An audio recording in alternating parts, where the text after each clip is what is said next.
Fungsi limit aljabar adalah salah satu konsep dalam kalkulus yang digunakan untuk mengetahui nilai suatu fungsi saat variabel mendekati suatu nilai tertentu, terutama ketika tidak bisa langsung disubstitusi, misalnya menghasilkan bentuk tak tentu seperti 0/0. Kesimpulannya, limit aljabar melibatkan teknik menyederhanakan fungsi, seperti memfaktorkan, mengalihkan dengan bentuk sekawan, dan lain-lain, untuk menentukan nilai limit tanpa menghasilkan bentuk tak tentu. Pengaplikasian limit pada kehidupan sehari-hari. Yang pertama, kecepatan sesaat atau fisika.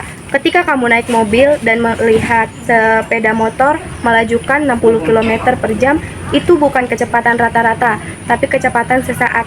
Untuk menghitung kecepatan sesaat, digunakan limit dari perubahan posisi terhadap waktu yang sangat kecil atau secara matematis.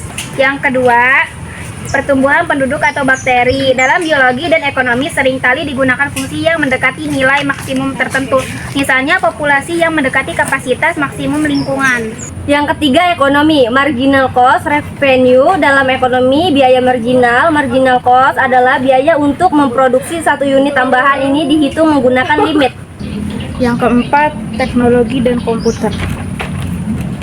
Dalam grafis komputer, animasi atau simulasi fisika, sistem sering menggunakan kalkulasi yang mendekati nilai ideal, seperti gerakan mendekati target. Misalnya ketika objek dalam game mendekati posisi tertentu, tapi tidak langsung melompat ke sana. Ini memakai prinsip limit secara numerik. 5. Obat dalam tubuh. Dalam farmasi, kadar obat dalam darah bisa dimodelkan dengan fungsi matematika. Seiring waktu, kadar obat akan mendekati 0, tapi tidak langsung 0. Ini bentuk penerapan limit juga. Untuk pembahasan soal, kami mengambil soal dari LKS halaman 26 nomor 11. Soalnya adalah limit X mendekati 3 dari pecahan X pangkat 3 dikurang 4X kuadrat ditambah 3X dibagi dengan 9 dikurang X kuadrat.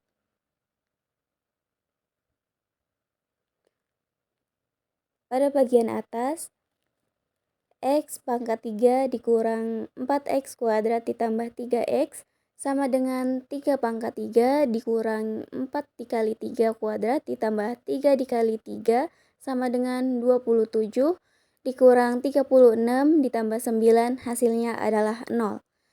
Bagian bawah, 9 dikurang X kuadrat sama dengan 9 dikurang 3 kuadrat sama dengan 9 dikurang 9 hasilnya juga 0. Karena hasilnya 0/0 yaitu bentuk tak tentu, maka kita lanjut ke langkah faktorisasi. Langkah kedua, faktorisasi. Kita faktorkan pembilang terlebih dahulu. X pangkat 3 minus 4X kuadrat plus 3X bisa kita keluarkan faktor X menjadi X dikali dalam kurung X kuadrat minus 4X plus 3. Nah, bentuk dalam kurung itu bisa kita faktorkan lagi menjadi dalam kurung X minus 3 dikali X minus 1. Jadi, pembilangnya menjadi X dikali dalam kurung X minus 3 dikali X minus 1. Sekarang penyebutnya. 9 dikurang X kuadrat itu sama saja dengan X minus 3 dikali 3 plus X. Langkah ketiga, sederhanakan. Bentuk sekarang menjadi X dikali dalam kurung X minus 3 dikali dalam kurung X minus 1 dibagi dengan dalam kurung 3 minus X dikali dalam kurung 3 plus X. Nah, dalam kurung 3 minus X itu bisa kita ubah menjadi negatif dalam kurung X minus 3. Jadi seluruh bentuknya menjadi negatif X dikali dalam kurung X minus 1 dibagi dengan dalam kurung 3 plus X. Untuk langkah keempat, substitusi X sama dengan 3.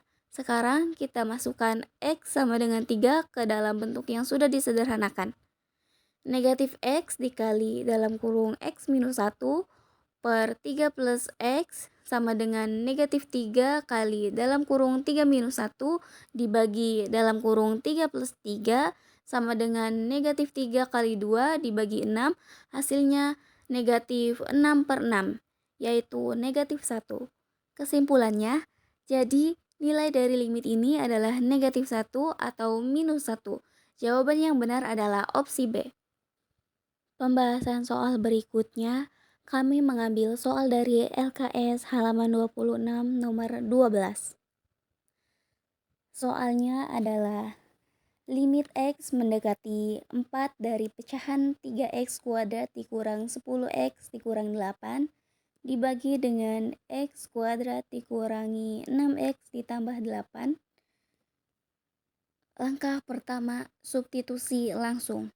Kita coba masukkan X sama dengan 4 langsung ke fungsi tersebut. Untuk pembilang, 3 dikali 4 kuadrat dikurang 10 dikali 4 dikurang 8, hasilnya adalah 48 dikurang 40 kurang 8 jadi 0.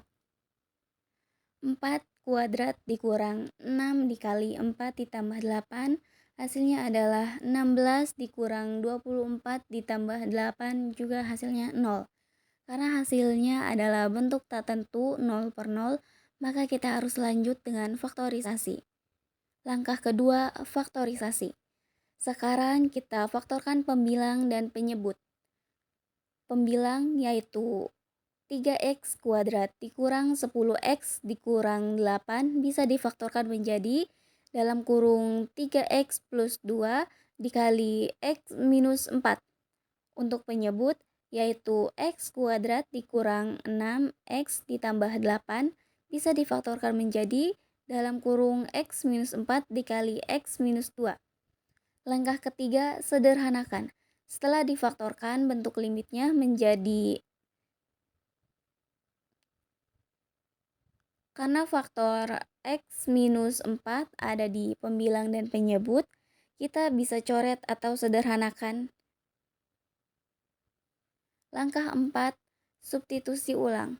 Sekarang kita masukkan kembali x sama dengan 4 ke bentuk yang sudah disederhanakan, yaitu 3 dikali 4 ditambah 2 hasilnya 12, ditambah 2 sama dengan 14. Untuk penyebut 4 dikurang 2 sama dengan 2, jadi 14 per 2 sama dengan 7. Jadi hasil limit tersebut adalah 7. Jawaban yang benar adalah pilihan D.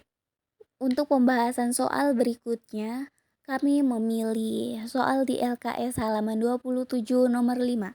Soalnya adalah limit X menuju tak hingga dari pecahan 2X kuadrat ditambah 1 dibagi dengan 3X kuadrat ditambah 7X dikurang 1.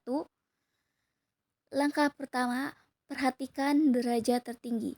Karena X menuju tak hingga, kita fokus pada istilah atau suku dengan perangkat tertinggi. Karena itu yang paling berpengaruh. Di pembilang, suku tertingginya adalah 2x kuadrat. Di penyebut, suku tertingginya adalah 3x kuadrat. Langkah kedua, bandingkan suku dominan.